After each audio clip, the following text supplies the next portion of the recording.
Hey everyone, welcome back to Crypto Cash. Thank you very much for joining me here today. This is your one-stop shop for cryptocurrency analysis, among many other things. Now, today we're looking at Data, which is essentially a coin that was recommended to me by my community. So thank you, T, and others that recommended that I cover this here. Of course, I really appreciate you all, and that's the whole point of this channel. Essentially, is to help learn and grow together. I want to teach you best practice so you can, trade for a lifetime instead of just for one day.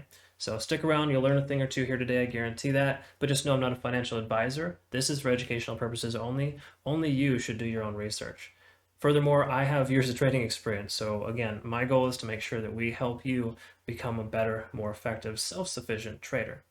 If you more so kind of an autopilot trader, that's fine. I share my trades with my patrons weekly. Well, actually, as soon as I open the trade, as a matter of fact, I send out signals. But I do, provide weekly signals, of course, usually in the range of 2 to 4, 2 to 5 signals per week. It's been a little slower lately with all the fear, uncertainty, and doubt that Bitcoin is providing to us lately. Thank you so much.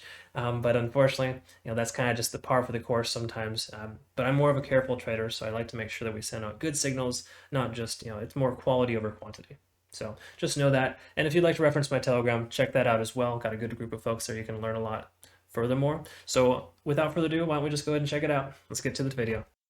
All right, folks, let's go ahead and take a look at data. And before we do, we always look at Bitcoin and Ethereum first to get a baseline in the market so we know exactly what's going on so we can make a better, more well-informed decision without just kind of arbitrarily jumping right in, right? That's the whole point. To be a good trader, you need to have as much information as possible, and that's what we're going to look at here today. So we're looking at Bitcoin first, 4-hour chart. This is TradingView.com desktop application. I have the 50 and the 200-day simple moving averages enabled.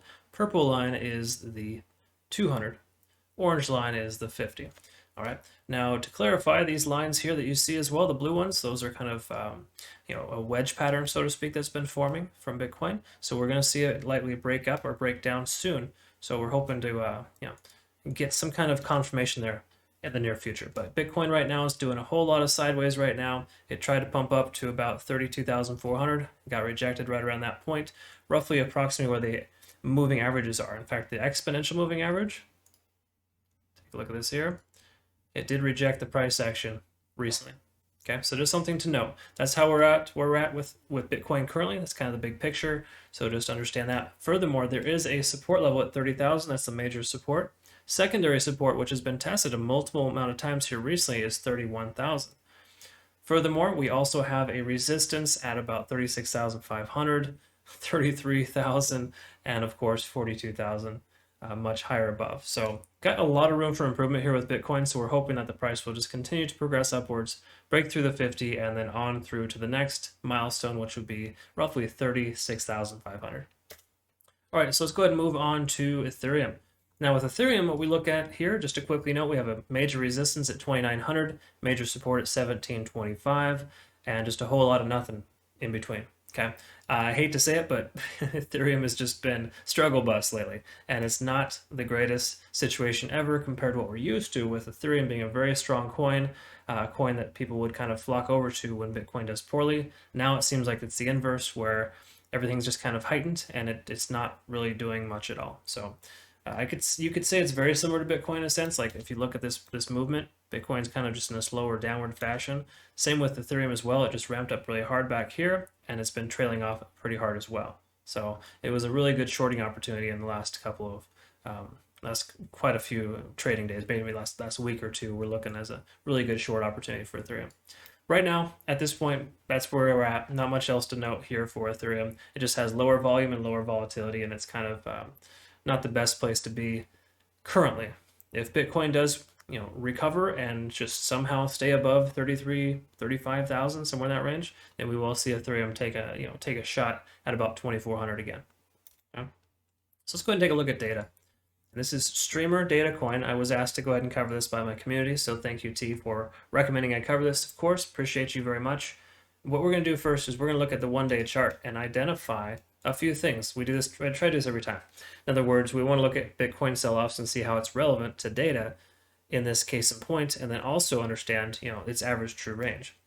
Okay, so first of all, we look at the time frame. So April 17th, you can probably pick it out of a hat right here. It's pretty straightforward. The first major red candle, so to speak. Did you disregard this, of course, because April 6th was a really good day for data. However, it had a major retracement. It had to come back down because it was overinflated.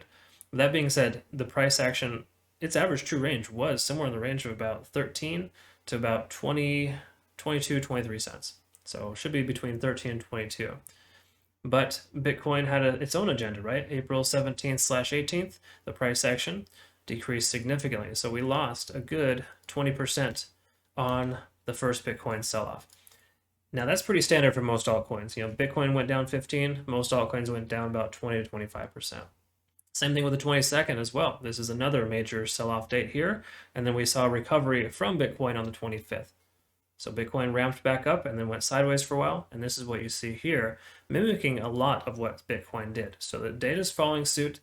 We also have the Elon candle here on the 12th. Thank you very much, Elon. And then furthermore, we've got the 19th, which is the biggest, most impactful day, of course, for the China candle when they pulled Bitcoin out of the the banking industry, and then it's been kind of just crap city ever since then because we're not sure what's going to happen over there. Either way, price has continued to go sideways. What's interesting here though is somewhere between June 8th and June 11th, we saw some kind of really strong catalyst that shot the price up. Because if we look back here at June 8th through the 10th, there really wasn't much going on with Bitcoin. Yes, it ramped up pretty heavy in one day, but it really didn't do all that much. You compare that with data, I mean, that increase over the 3-day period was somewhere in the range of 258%.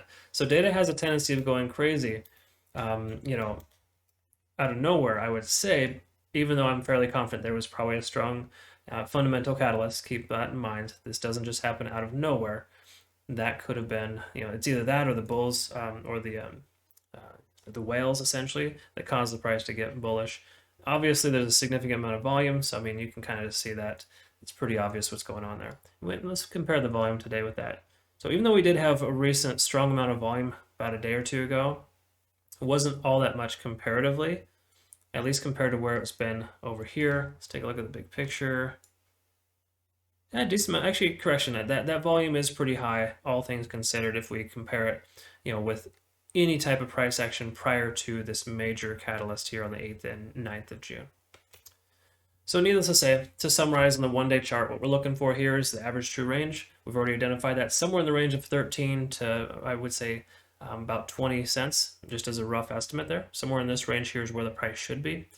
The price tried to come up here recently, got rejected at about 13 cents, which is about the bottom of the average true range, as well as the fact that it retraced back down and now it's somewhere in the 9-cent range. So that is unfortunate, but pretty standard. I'm not surprised by that. RSI is still very low, and it does look like the 50 is working as kind of a resistance there. We have a potential for a convergence here soon. So, a long-term swing trader would say that this is a good indication of a potential buy signal if we can get this to cross, which it might actually do soon. All right, so let's go ahead and take a look at the 4-hour chart next. As you can see, the simple moving average is strongly rejecting the price action right now. So the 50 is saying, nope, price is going to stay under the 50 for now. And you can go ahead and break me if you want, but we're not going to just yet. Keep in mind, it has been 1, 2, 3, 4, 5, 6, 7, 8. I mean, shoot, that's like a day and a half, almost 2 days worth of rejection, constant rejection. There's a good chance we're going to see it break through and break up again. So I actually kind of like the fact that it's holding it down, because that means that we're going to see something probably very, very strong ramp back up here. In fact, I would dare say this is probably a pretty good opportunity to go long. RSI is stuck under 50 there, big surprise. MACD just diverged, so to speak, and it's coming back down. Pay attention for a convergence. I might set an alert here to kind of see if we get that. But for right now, data looks like it's preparing to take off. But we also, again, based on how Bitcoin's been performing, we need Bitcoin to do something strong. In other words, if we can get another ramp up from Bitcoin, just say from 31.6, I think it is right now, or 31.7, upwards of 33,000, we can break 33,000. We'll be in really good shape to see data take off and ramp back up to 13, 16, maybe even 20 cents in the fairly near future. So again, this is all contingent on Bitcoin, but this is kind of like a ticking time bomb, you could say, right? I like things like this when I see them kind of piling up like this, so to speak. So I do think this is a decent opportunity for a potential long position. So we're going to pay close attention to this one. Go ahead and move on to we're moving on to the Ishimoku Cloud on the 1 hour chart. And as per usual, it's typically not considered a good buy when the price is under the cloud. Now, as you could see previously, and just keep this in mind, had we shorted back here, we would have been in very good shape to get somewhere in the range of anywhere between 0 to 30%. Okay. So that's pretty healthy. In other words, anytime you see the price under the cloud, consider it a short signal. Price above the cloud, consider it a buy signal.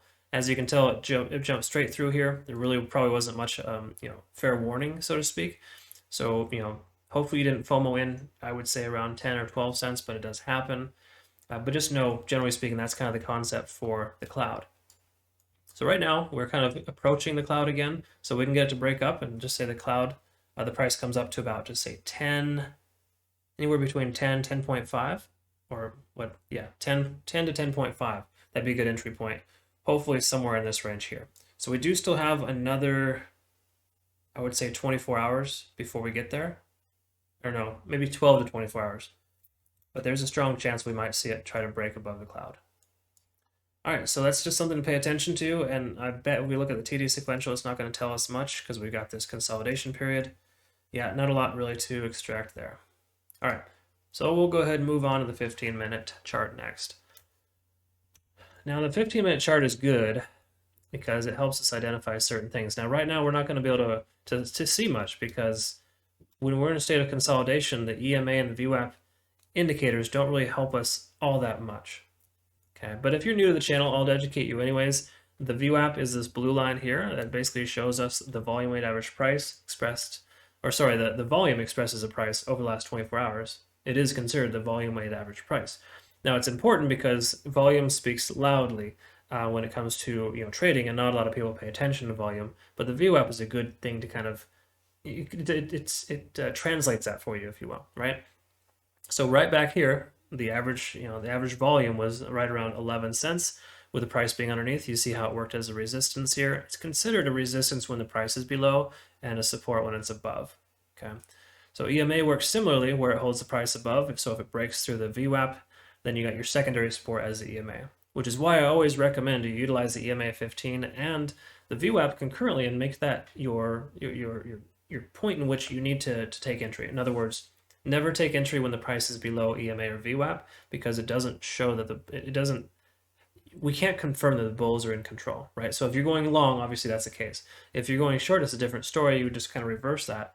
But generally speaking here, right now where we're at with this consolidation pattern, there's not much really to understand in the sense that, we're not really going to get a lot of a breakout until we see either the price come above the cloud or the MACD kind of signal to us. So what I think we should probably do here is not worry about the EMA and VWAP because that really doesn't help us right now, and just more so focus on the 4-hour chart. Correction, it was the 1-day chart, wasn't it? Yeah. So focus on the 1-day chart because this is going to, if this converges here soon, then we might likely see some type of a breakout in the next 24 to 48 hours.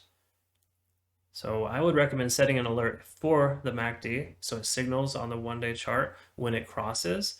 And if so, then consider taking entry for a long position.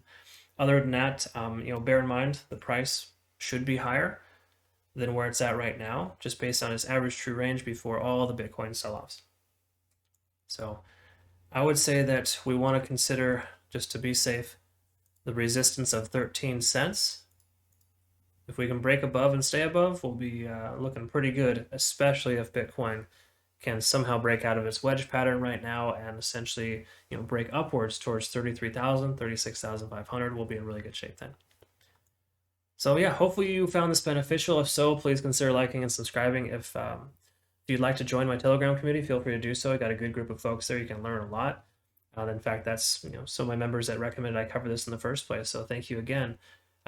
But also too, I have a signal group. So every time I do my own trades, which I usually have somewhere in the range of 2 to 4 trades per week, I always send out signals to my patrons to essentially share that with you. I currently have about an 85% success rate, and I use everything I just showed you here today in that in that formula, so to speak. So that helps me, help you, and we all kind of learn and grow together. So there's that as well if you'd like to consider it. Obviously, nonetheless, you don't have to, of course, but feel free to reference that in your own time. I do want to thank you so much for your time and coming here to check this out and sticking around to the end if you had. Thank you so much. You're awesome. You're great, and we'll look forward to seeing you in the next video. Have a good rest of your day. Take care.